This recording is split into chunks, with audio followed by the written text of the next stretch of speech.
يا أيها الذين آمنوا اتقوا الله ولتنظر نفس ما قدمت لغد واتقوا الله إن الله خبير بما تعملون. Baik, pertanyaan pertama, apa hukumnya membawa handphone, membawa HP ke dalam toilet? Pertanyaan ini aneh. Kenapa aneh?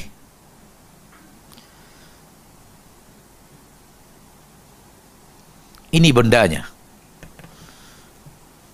Apakah benda seperti ini dilarang oleh Allah atau dilarang oleh Rasul masuk toilet? Ini bendanya. Ini boleh tidak masuk toilet? Tak boleh. Kenapa? Benda mulia. Ini boleh tak masuk toilet? Tak mulia pun.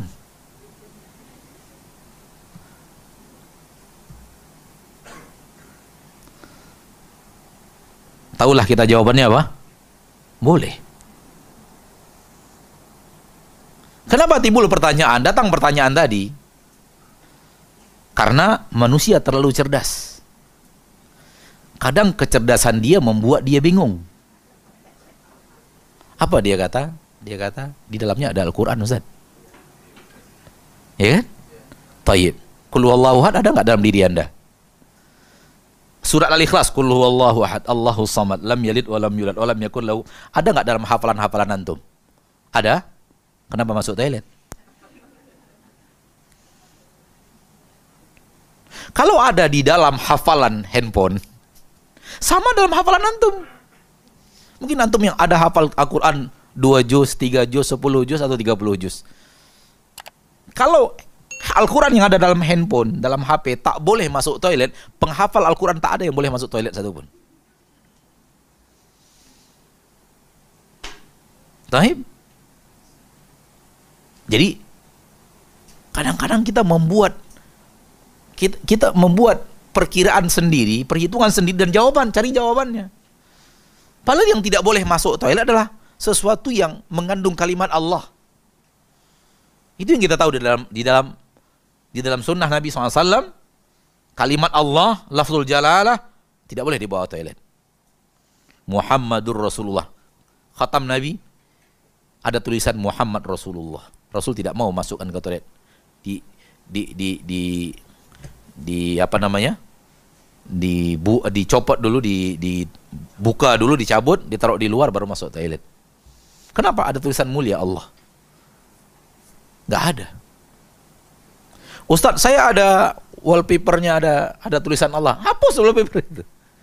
Itu yang tak boleh masuk toilet. Kalau antum ada di halaman luarnya ada tulisan Allah, nggak boleh masuk toilet. Oleh karena cukup halaman luar ini biasa-biasa aja, gambar bunga, gambar bukit. Jangan buat lafaz jalalah. Atau jangan ada suara-suara mulia di saat handphone itu berbunyi. Nada dering. Jangan buat azan sebagai nada dering. Surat Al-Ikhlas, Al-Fatihah sebagai nada dering handphone, nada. Jangan. Kenapa? Karena itu akan berbunyi di toilet. Nggak boleh. Ya, ini jawaban saya, semoga difahami dan dimengerti. Jadi kalau handphone saja tidak ada di dalamnya gambar, di sini di layarnya tak ada tampilan kalimat lafzul jalalah Allah, dan di dalamnya tidak ada nada dering ketika dia dihubungi, akan ada suara azan, bacaan surah Al-Fatihah misalnya, atau surah Al-Ikhlas misalnya, maka silakan masuk toilet. Kenapa? Karena tidak akan ada yang berbunyi, kalimat-kalimat mulia berbunyi di sana. Sekaligus saya ingatkan bahwa belum beberapa bulan yang lalu saya mendengarkan tausiah dari Syekh Saleh Al-Utsaimin, salah satu rekaman kajian atau tausiah dari Syekh Saleh Al-Utsaimin. Beliau berkata tentang haramnya, beliau mengatakan haram hukumnya. Haram kata beliau salah seorang ahli fatwa ulama besar di Arab Saudi, ya, Saleh bin Abdullah Al-Utsaimin, Beliau mengatakan, saya menukilkan fatwa beliau, haram hukumnya menjadikan adzan atau ayat-ayat Al-Quran sebagai nada panggil. Kenapa? Karena Al-Quran tidak dijadikan untuk itu, adzan tidak dijadikan untuk itu. Dan di antara yang beliau bicarakan adalah Al-Quran itu bisa berbunyi di dalam toilet.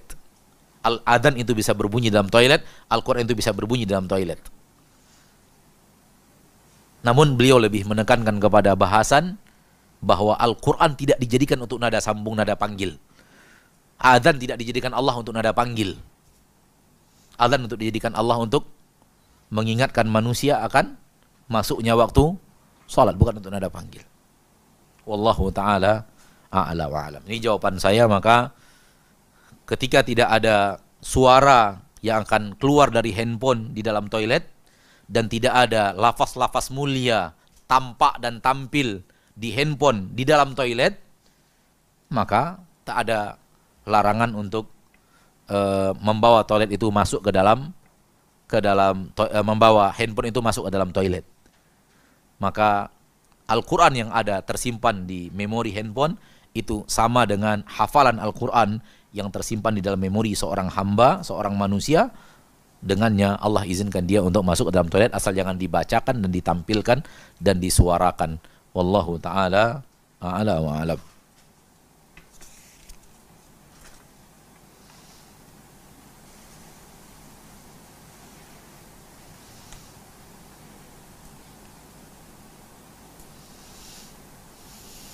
Pertanyaan kedua. Assalamualaikum warahmatullahi wabarakatuh.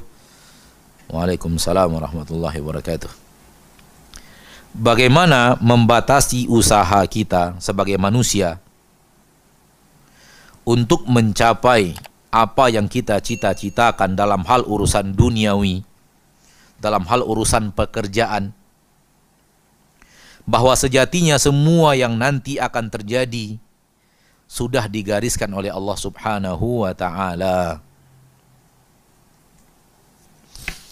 Bagaimana membatasi usaha kita sebagai manusia untuk mencapai apa yang kita cita-citakan dalam urusan duniawi, dalam urusan pekerjaan. Bagaimana membatasi usaha. Saya mencoba untuk memahami bahasanya. Bagaimana membatasi usaha yang kita cita-citakan, bahwa sejatinya semua yang nanti akan terjadi sudah digariskan oleh Allah Subhanahu wa ta'ala, tentu dalam takdir ya. Apa makna membatasi di sini? Saya ingin tahu. Saya takut salah faham. Apa makna membatasi ini? Siapa yang bertanya ini? Apa makna membatasi yang antum inginkan? Bahwa terkadang kita memikirkan apa yang kita usahakan di dunia ini menjadikan segala-galanya.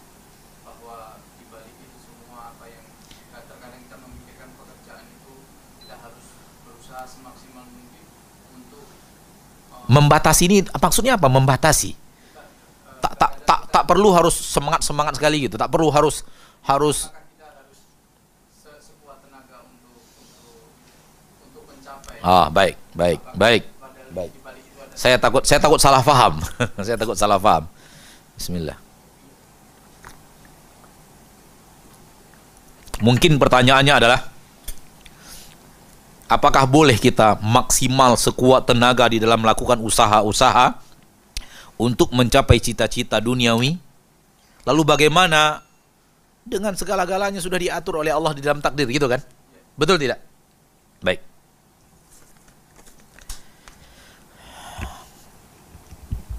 Pertanyaannya adalah, bagi antum kalau bertanya pertanyaan seperti itu, saya akan balik bertanya, yang nyuruh membatasi siapa? Oh, tak boleh seperti itu. Artinya kalau dunia ya biasa-biasa saja gitu. Tak boleh maksimal, tak boleh ekstra perhatian, tak boleh terlalu serius. Harus dibatasi, hanya sampai segini bolehnya. Siapa yang membatasi? Tak ada ayat Al-Quran, tak ada satu hadis Nabi SAW memberikan batasan. Dalam usaha ya, dalam usaha kita untuk mencapai sesuatu urusan dunia, Apa batasannya? Sampai di sini boleh, sampai di sini tak boleh. Usaha, saya bicara usaha ya. Kalau cinta ada, yaitu jangan cintai dunia melebihi akhirat. Itu ada batasannya. Kalau Anda mencintai dunia lebih daripada akhirat, Anda masuk kepada perbuatan yang salah dan keliru. Dan bisa-bisa kecintaan terhadap dunia yang lebih daripada akhirat membuat Anda tertarik untuk melakukan maksiat di dunia dan melupakan akhirat atau mengabaikan akhirat. Tapi ini perkara dunia. Yang hukum dunia itu pertama diizinkan Allah dan dimubahkan oleh Allah. Yang kedua, perkara dunia itu sudah Allah letakkan di dalam hati kita kecintaan kepadanya.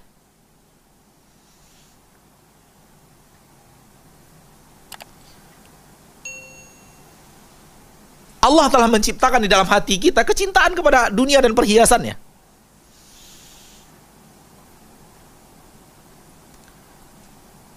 Namun Allah melarang kita mencintai dunia itu lebih dari akhirat.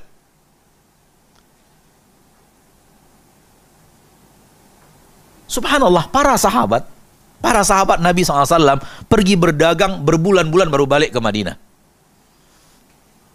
Siapa di antara kita yang pergi berdagang berbulan-bulan baru balik ke Malaysia? Ada enggak? Berarti kita mengatakan apa? Para sahabat lebih mencintai dunia dibanding kita?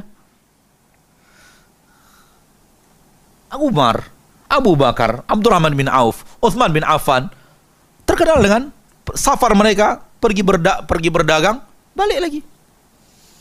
Itu sekali berangkat pulang-pulang 6 bulan, 3 bulan baru pulang ke kota Mekah. Demikian juga selama di kota Madinah.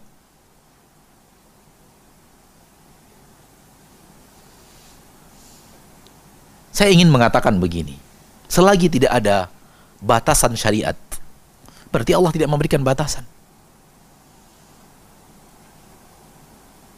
Ketika tidak memberikan batasan, berarti kita diizinkan untuk melakukan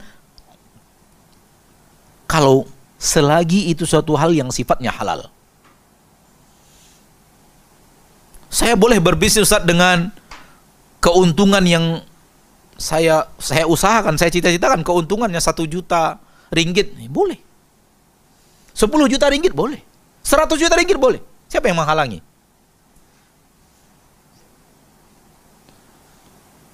Tak ada ayat Al-Quran yang sekira-kira membatasi kalau seandainya bisnis itu mencapai target keuntungan sekian kilogram emas berarti sudah mencintai dunia. Bukan begitu. Rasulullah SAW bersabda, ihris ala ma yanfa'uk. Tamaklah engkau kepada sesuatu yang memberikan manfaat kepadamu, wala ta'jiz. Jangan melemah. Sesuatu yang memberikan manfaat kepadamu, di dalamnya berlaku seluruh yang sifatnya manfaat dan bukan mudarat. Tamaklah kepada sesuatu yang memberikan manfaat kepadamu dan jangan melemah. Wa in asabaka syai'un fala taqul law anni fa'altu kada kana kada fa inna law taftau amala syaitan. Kalau engkau ternyata ditimpa sesuatu yang tidak sesuai dengan yang engkau inginkan, jangan katakan seandainya saya melakukan ini akan terjadi seperti ini. Kalau kemarin saya tidak lakukan ini maka tidak. Jangan katakan itu. Fa inna law taftahu amala syaitan. Karena sesungguhnya kalimat law seandainya itu membuka pintu amal bagi syaitan untuk menggodamu ke jalan yang salah. Tapi katakan qaddarallahu wa ma syaa fa'al. Katakan bahwa itu sudah takdir Allah. Saya usahakan ini. Usaha saya usaha yang halal, usaha yang Allah ridhoi, usaha yang tidak ada dosa di dalamnya, tak ada riswah di dalamnya, tak ada perbuatan dosa di dalamnya, tidak ada riba di dalamnya, tidak ada janji-janji yang dusta di dalamnya, tidak ada sumpah-sumpah dusta di dalamnya. Saya lakukan dengan penuh semangat, namun Allah takdirkan berbeda. Yang terjadi qadar Allah takdirkan.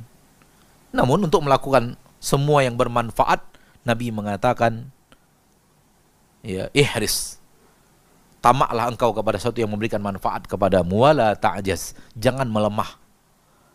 Berarti tidak ada batasan.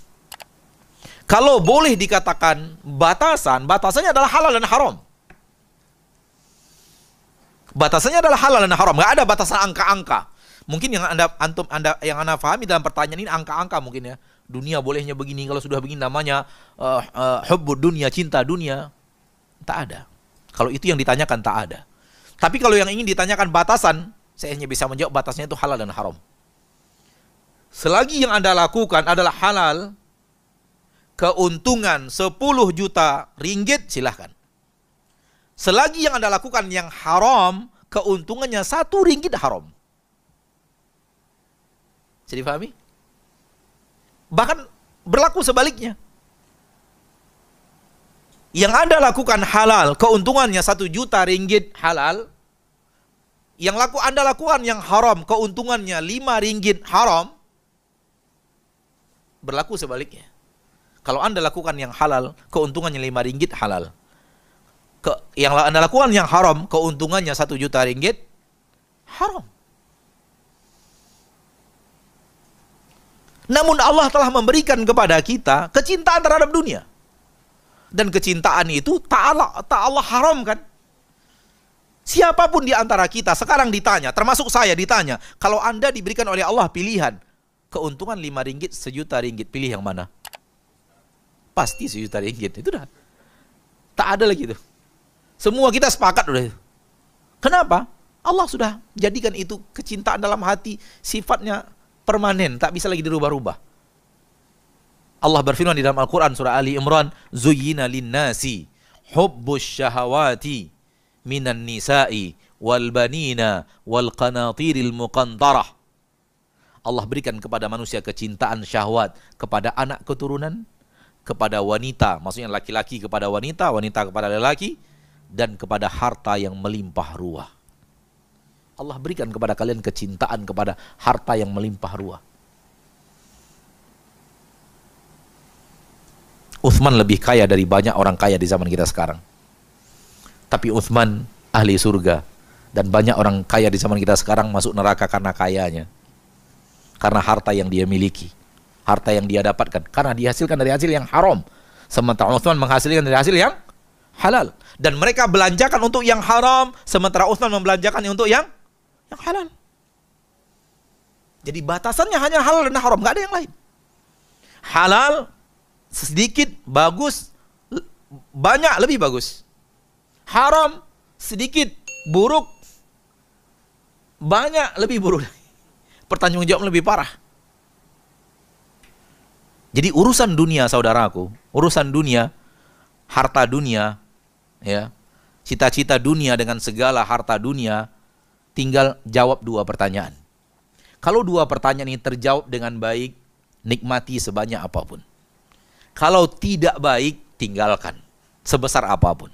Pertanyaan pertama adalah, dari mana engkau dapatkan? Pertanyaan kedua adalah, engkau gunakan untuk apa? Hanya itu, tak ada yang lain. Kalau 2 pertanyaan ini bisa Anda jawab dengan harta Anda yang ratusan juta ringgit, silahkan. Tapi kalau 2 pertanyaan ini tidak lulus jawabannya, walaupun hanya 10, 100, 1000, hentikan. Pertanyaan Allah akan tanya kita dengan harta kita 2 pertanyaan itu. Pertama, bagaimana cara engkau mendapatkannya? Jawaban kedua, engkau belanjakan kemana? Engkau gunakan untuk apa harta itu? Maka harta yang kita miliki, 2 pertanyaan itu. Dari mana kita dapatkan? Kemana kita gunakan? Untuk apa kita belanjakan? 2 pertanyaan terjawab dengan baik, silahkan sebanyak apapun. 2 pertanyaan itu tidak terjawab, tidak benar, tidak baik jawabannya, tidak bagus jawabannya, harus tinggalkan. Banyak bukan berarti tak zuhud, sedikit bukan berarti tawadhu. Sedikit bukan berarti zuhud, banyak bukan berarti tidak zuhud. Betapa banyaknya Uthman yang kaya raya jauh lebih zuhud dari orang miskin zaman kita sekarang. Uthman kaya raya, luar biasa zuhudnya dibanding orang miskin di zaman kita. Sebagaimana orang miskin di zaman kita Muslim mungkin lebih zuhud daripada raja-raja dunia di zaman kita sekarang. Jadi zuhud tidak ada hubungannya dengan berapa harta yang dia miliki, berapa jumlah kekayaan yang dia miliki, tak ada hubungan dengan itu sama sekali. Hubungannya dengan halal dan haram. Yang melakukan untuk keuntungan dunia dari jalan yang haram berarti tak zuhud. Dan melakukannya dengan cara yang halal dan menggunakan untuk hal yang halal, membelanjakan untuk hal yang halal, berarti orang zuhud. Sebanyak apapun harta yang dia miliki. Jadi kalau ada orang pakai mobil mewah, jangan anggap dia tak zuhud. Tak zuhud orang ini. Keretanya kereta apa? Kereta mahal misalnya. Siapa yang bilang? Boleh jadi orang yang di kereta mahal sangat zuhud sekali. Dan boleh jadi orang yang tak punya kereta pun tak zuhud. Walau tak punya kereta. Wallahu a'lam. Jadi itu sih, jadi yang bisa saya pahami. Jadi kalau untuk urusan dunia, Allah tidak pernah menghalangi. Yang penting jawab 2 pertanyaan. Namun saya tambahkan 1 poin lagi. Kalau kita memang punya usaha, bisa mendatangkan keuntungan dunia yang banyak, niatkanlah di dalam hati. Ketika akan melakukan itu, niatkan untuk diinfakkan fisabilillah. Jangan niatnya hanya untuk dinikmati, tapi niatkan untuk membantu sesuatu yang bersifat dakwah. Entah banyak sekali hal-hal dakwah yang antum lebih tahu kalau di sini bagaimana. Entah membangun masjid, kalau di negeri kita gampang, mudah untuk membangun masjid. Ya, untuk penghafal Al-Quran, untuk mencetak buku-buku, untuk membiayai dakwah yang mengacu kepada Al-Quran dan Sunnah sesuai dengan pemahaman para salafus saleh. Niatkan untuk itu. Dan ketika niat itu benar-benar ada, pasti ketika dapat keuntungan itu langsung diniatkan sesuai dengan niatnya. Masing-masing kita misalnya, ya, semua kita bisa. Misalnya 5% dari total penghasilan bulanan saya untuk dakwah, misalnya 5%, misalnya. Sebenarnya kita bisa melakukan itu. Termasuk yang tadi, ketika mulai berusaha, bercita-cita dunia, niatkan untuk dakwah. Ya, kita tahu di sebagian kaum muslimin, ketika membuat usaha, dia benar-benar bertekad 25% keuntungan bersih dari murni keuntungan, 25%-nya untuk dakwah. 25%. Padahal Allah tabaraka taala hanya mewajibkan berapa? 2,5%. Berarti ini kemuliaan yang luar biasa. Dan yakinlah kalau niat itu benar-benar tulus dalam hati, benar-benar ada di dalam hati, maka akan berbeda mencari rezeki dengan cara dengan ada niat yang tadi, dan dengan mencari rezeki hanya untuk dinikmati. Beda jauh. Akan ada sesuatu yang luar biasa, nikmat, mencari nafkah, kalau memang sekian persen benar-benar kita niatkan untuk fisabilillah, untuk dakwah di jalan Allah Subhanahu wa taala. Wallahu a'lam. Ayo banyaknya.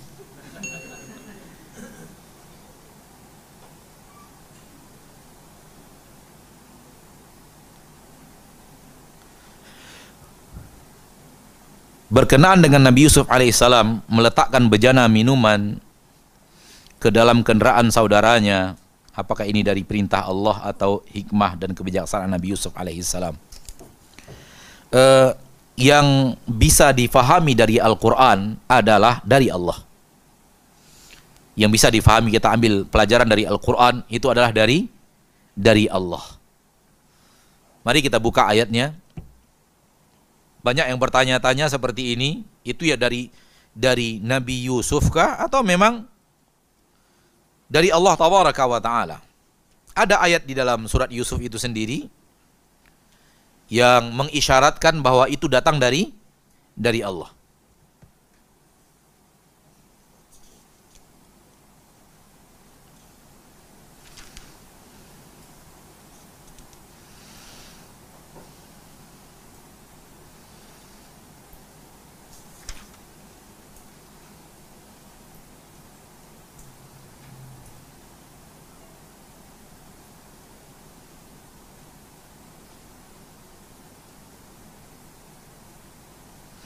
Surat Yusuf ayat 76.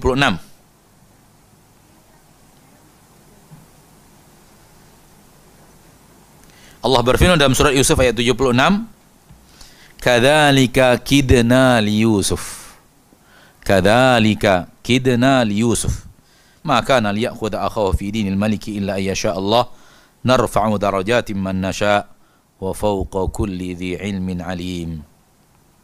Di dalamnya Allah tabaraka wa taala berfirman yang artinya kadzalika kidna Yusuf li Yusuf, demikianlah kami menyusun perencanaan untuk Yusuf.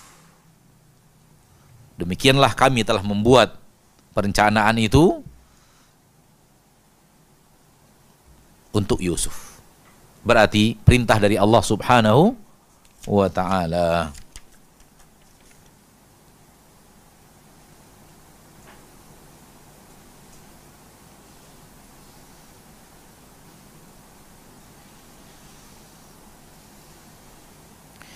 Ustadz, saya mau bertanya, kalau seseorang melaknat atau mencela, mengatakan perkataan kotor terhadap kawannya, dan kawan tersebut tidak memaafkannya karena kawannya sangat sakit hati, apakah amal ibadah puasanya diterima oleh Allah? Saya mana tahu diterima atau tidak? Saya tidak tahu diterima atau tidak. Karena diterima atau tidak itu hanya Allah yang tahu. Jangan amalan dia, amalan saya tidak tahu diterima atau tidak. Tetapi yang harus difahami adalah dosa-dosa itu bisa membuat puasa akhirnya tak ada pahalanya. Ini yang harus difahami. Berbuat dosa bisa membuat pahala puasa tak ada. Kenapa? Sudah habis dibakar oleh dosa. Bisa membuat seperti itu. Sehingga ketika dia melakukan perkataan kotor, melakukan melaknat atau mencela dengan perkataan kotor kawannya sendiri, perkataannya kotor itu bisa membuat puasanya itu tak ada pahalanya sudah.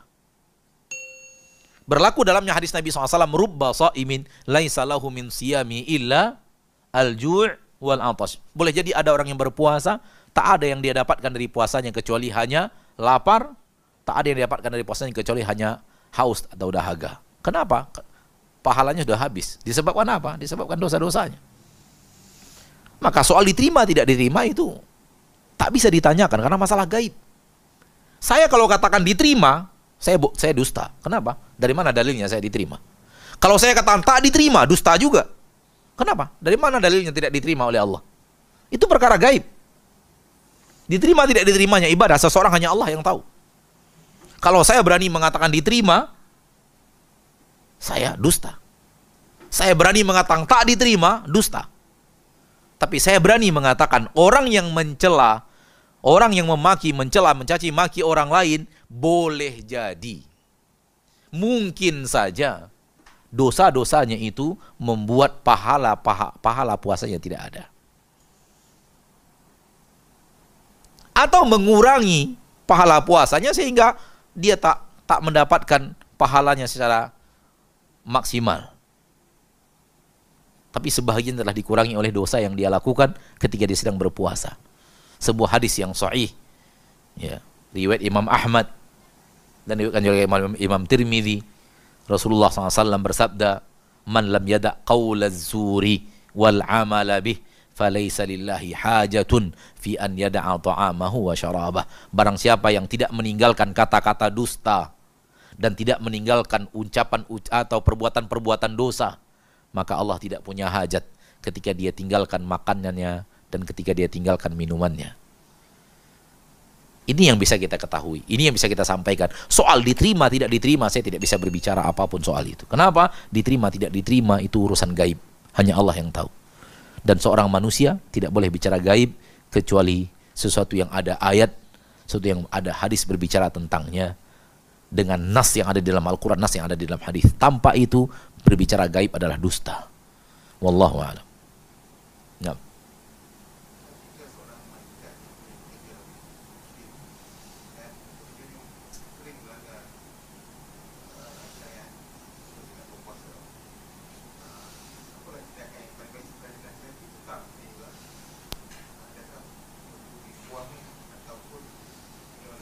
Baik.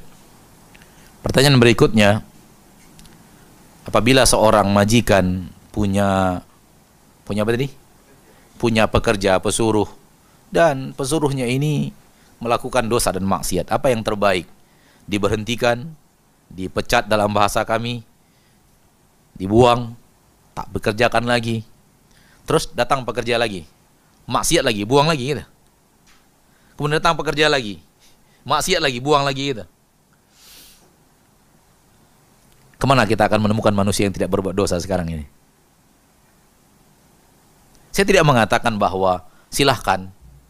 Saya hanya mengatakan bahwa transaksi, akad antara kita dan seseorang hanya dinilai di akad itu. Adapun dosa orang yang melakukan dosa di luar akad itu bukan lagi tanggung jawab kita. Paham? Misalnya, akad kita dengan dia akad apa? Akad dia bekerja di kebun kita, dia bekerja di rumah kita, dia bekerja sebagai sopir pribadi kita. Itu akadnya. Pertanyaannya adalah, apakah akad ini halal atau haram? Halal. Saya memberikan dia pekerjaan ini, saya berikan dia gaji, dia mendapatkan gaji, saya berikan kesempatan dia untuk salat, saya berikan kesempatan dia untuk zuhur, untuk asar, untuk maghrib, untuk isya, tapi dia tidak lakukan zuhur, asar, maghrib, dan isya. Apakah akad saya dengan dia menjadi akad yang haram? Jawabannya tidak. Dia bekerja di kebun saya punya kebun sawit misalnya. Dia bekerja di kebun sawit saya. Akadnya adalah dia bekerja sebagaimana pekerjaan-pekerjaan buruh-buruh sawit. Apakah itu halal? Jawabannya halal. Kalau halal berarti halal kita mempekerjakannya. Soal kemudian dia tidak berpuasa, soal kemudian dia tidak sholat, bukan, tak ada hubungannya dengan akad yang terjadi antara kita dengan dia. Bukankah para sahabat berakad dengan orang kafir dalam berdagang? Berakad tidak dengan orang kafir? Apakah orang kafir itu sholat? Mustahil. Apa orang kafir itu berpuasa? Berpuasa pun dia takkan diterima oleh. Tapi apakah akad yang dilakukan oleh para sahabat dengan orang kafir itu terhitung dosa karena memberikan uang bisnis kepada orang kafir? Maka akad dinilai sesuai dengan akadnya.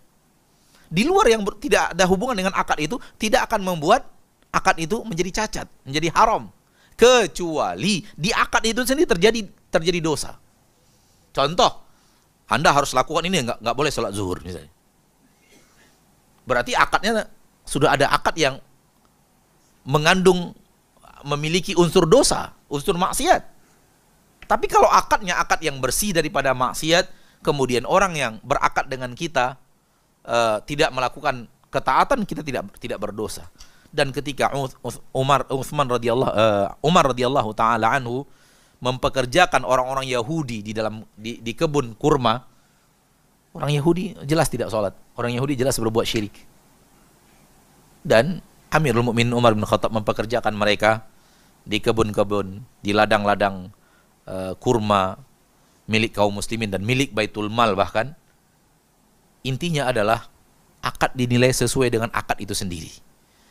Namun hal yang sangat baik, hal yang sangat afdol apabila di saat menerima awal dibicarakan. Jadi di saat pertama kali dia akan diterima wawancara, Anda mau jadi sopir saya, Anda mau jadi pesuruh atau pekerja di kebun saya ada syarat, kamu harus sholat 5 waktu. Dan kalau kamu tidak, ini bagian daripada akad kita. Kalau kamu tidak sholat 5 waktu, saya akan tegur kamu dan saya anggap bagian daripada kesalahan dalam pekerjaan. Bisa, boleh. Sehingga dari awal kita sudah punya akad bersama dia bahwa kita punya power, punya kekuatan untuk menyuruh dia sholat, karena itu bagian daripada perjanjian kita dari awal. Karena itu yang saya inginkan. Saya tidak mau yang bekerja di kebun saya tidak sholat. Kalau dia tidak mau sholat, tinggalkan. Karena mengeluarkan dia, karena setelah sesuai dengan akad yang kita sepakati di awal, tanda tangani di awal, dan kita bicarakan di awal, boleh, tak zalim. Namun kalau itu tidak ada di awal, kemudian dia melakukan pekerjaan dengan baik, lalu kita campakkan, kita buang, sementara kita tidak pernah melakukan akad bersamanya, selama bekerja bersama kita di kebun kita, atau dia harus sholat misalnya, ya, tidak ada dia melakukan kesalahan dalam akad itu. Kemudian kita putus dengan semena-mena, dengan zalim, maka itu kesalahan kita. Wallahu ta'ala alam. Nah, Fadol, 2 atau 3 pertanyaan paling banyak. Jika wanita itu berbisnes Ustaz, dan selalu live, buat FB live ataupun TikTok ataupun IG untuk menjual barang niaga dia, adakah hal ini diperbolehkan atau ada garis panduan yang perlu dijaga? Apabila seorang wanita berbisnis dan membuat iklan di media sosial dalam barang yang dia dagangkan dan yang dia jual, apakah ini apa tadi, dosa? Pertanyaannya apa tadi? Apakah ini? Jika wanita itu berbisnes Ustaz, Iya. selalu buat live untuk menjual barang niaga dia, adakah hal ini dibolehkan atau ada garis panduan yang perlu dijaga? Apakah ini dibolehkan atau tidak? Jawabannya sama dengan yang tadi. Apakah dalam iklan tadi dia melakukan yang haram atau tidak? Kalau dia melakukan yang haram dalam iklannya, maka dia berdosa. Kalau dia tidak melakukan yang haram dalam iklannya, maka dia tidak berdosa. Di antara yang haram apa? Nampak aurat. Di antara yang haram apa? Suara yang dibuat-buat seindah mungkin. Dalam bahasa kita Indonesia, mendayu-dayu sehingga membuat syahwat kaum laki-laki. Fala takhda'na bil qawli fayatma'a alladhi fi qalbihi marad. Janganlah wanita itu membuat suaranya merdu-merdu supaya jangan laki-laki yang punya penyakit di hatinya terpedaya. Selagi dia bicaranya tidak dimerdu-merdukan, ya, dia bicara biasa saja, datar saja, kemudian dia tidak menampilkan aurat, maka tidak ada tidak ada musik di dalamnya, tidak ada kata-kata yang terlarang di dalamnya, maka wallahu alam, ya, wallahu alam, sejauh yang ana tahu selagi tidak ada maksiat yang dilakukan, maka tidaklah haram. Walau seperti yang saya katakan, saya tahu bahwa walau afdolnya dia cari orang lain untuk mengisi suara, mengisi yang laki-laki, bukan dia langsung tampil untuk ada di FB tersebut, di media-media sosial yang dia gunakan untuk berbisnis tersebut. Ya, itu yang paling afdol. Tapi saya tidak mengatakan itu haram selagi dia tidak melakukan yang haram. Wallahu a'lam. Nah. Assalamualaikum warahmatullahi wabarakatuh. Adakah benar pendapat yang mengatakan jika amalan seseorang itu berterusan selepas Ramadan, maka ia tanda-tanda amalannya diterima, dan jika amalan seseorang itu berhenti setelah Ramadan, maka ia tanda amalannya di bulan Ramadan telah. Kalau tanda yang dimaksud bukanlah sebuah kepastian, ya, ini ibu tak mendengar, kita ulangi. Pertanyaannya adalah apabila seseorang amalannya di setelah Ramadan berketerusan, bacaan Al-Qur'annya berketerusan, berlanjut, sholat malamnya berlanjut, kemudian puasa sunatnya kemudian dia kerjakan berketerusan, itu tanda amal Ramadan yang diterima. Kalau tidak berarti tidak diterima.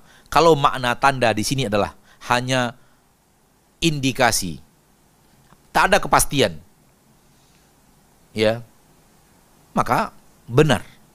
Tapi kalau seandainya tanda di sini maksudnya adalah berarti kalau tidak lanjut pasti amal Ramadannya ada kepastian tidak diterima. Kalau tidak berketerusan. Tapi kalau berketerusan berarti amalnya diterima, nggak ada juga.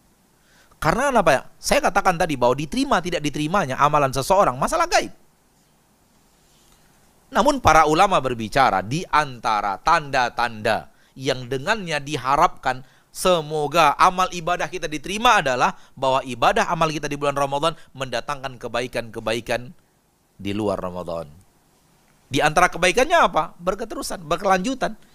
Yang tak biasa sholat malam menjadi terbiasa sholat malam. Yang tak rajin membaca Al-Quran menjadi rajin membaca Al-Quran. Sebelum Ramadan yang lalu tak rajin membaca Al-Quran. Namun karena dia benar-benar beribadah kemudian memudahkan dia untuk setelah lepas Ramadan dia lebih mudah membaca Al-Quran dari sebelumnya. Diharapkan inilah tanda-tanda indikasi bahwa ini diterima oleh Allah. Namun kepastian tidak ada. Wallahu a'lam. Soalan terakhir insyaallah. Bagaimana mahu membawa semangat beramal di bulan Ramadan kepada 11 bulan seterusnya? Ini memang sesuatu yang memerlukan tekad yang kuat. Di bulan Ramadan kita bisa membaca Al-Quran. Namun untuk sebanyak itu di luar Ramadan mungkin tak mudah, tak gampang, susah. Saya mengatakan yang penting adalah ada baca Qur'annya. Kalau selama Ramadan target per hari setengah juz atau 1 juz, maka usahakan di luar Ramadan tetap ada baca Quran. Walaupun mungkin jumlahnya lebih sedikit daripada yang di dalam Ramadan. Kalau dalam Ramadan 1 juz, di mulai Syawal ini cukup 5 halaman, 1/4 juz misalnya, atau 2 halaman, 2 lembar, 1/5 juz misalnya. Jadi per 5 hari tamat 1 juz, per 5 hari tamat 1 juz. Kalau per 5 hari tamat 1 juz, berarti memerlukan berapa bulan untuk khatam? 30 kali 5? 150 hari. Hanya sekitar 5 bulan kita bisa khatam. Setengah tahun khatam Al-Quran. Setengah tahun khatam Al-Quran. Tak juga mesti harus selama Ramadan 11 rakaat atau 23 rakaat bagi yang lebih daripada 11 rakaat. Di luar Ramadan juga harus 23. Enggak. Yang paling penting adalah istiqamah mengerjakannya. Kenapa? Karena memang Ramadan spesial. Tapi jangan berhenti. Lanjutkan dan teruskan ketaatan-ketaatan yang telah kita lakukan di dalam Ramadan. Di luar Ramadan, lanjutkan, teruskan. Membaca Al-Quran, membaca Al-Quran. Salat malam, berinfak. Rajin ghaddul basar, rajin menjaga lidah, rajin mendengarkan yang baik-baik, mendengarkan yang tidak baik. Hal yang sama, walau dengan volume atau jumlah yang berbeda. Wallahu a'lam. Ini yang harus kita usahakan. Kenapa? Rasulullah SAW bersabda dalam hadis yang sahih, ahabbul a'mali ilallahi adwamuha wa in qalla. Amalan yang paling dicintai oleh Allah adalah yang berketerusan, walaupun sedikit. Jadi bukanlah maknanya harus tetap seperti Ramadan, karena untuk bisa seperti itu juga banyak manusia yang tak sanggup, karena Ramadan memang spesial. Namun jangan berhenti membaca Al-Quran di bulan Ramadan. Bacalah Al-Quran setiap harinya di luar Ramadan. Rajin berzikir di dalam Ramadan, rajinlah berzikir di luar Ramadan, dan pertahankan, dan pasti akan lebih tak semudah selama Ramadan, karena poin yang tadi kita katakan. Semoga Allah tabaraka wa taala menjadikan pertemuan kita ini pertemuan yang Allah ridhoi dan Allah cintai, dan semoga Allah berikan kepada kita ketakwaan, dan semoga kita diwafatkan Allah tabaraka wa taala di atas iman dan takwa. Semoga kita diwafatkan Allah di atas husnul khatimah. Semoga Allah mengaafkan kita di saat Allah menghisap kita di yaumil mahsyar kelak, dan semoga kaki kita dikuatkan Allah di atas sirat di saat kita nanti berjalan di atas sirat. Amin ya rabbal alamin. Kita tutup dengan doa kafaratul majlis. Subhanakallahumma wa bihamdika asyhadu an la ilaha illa anta astaghfiruka wa atubu ilaik. Wassalamualaikum warahmatullahi wabarakatuh.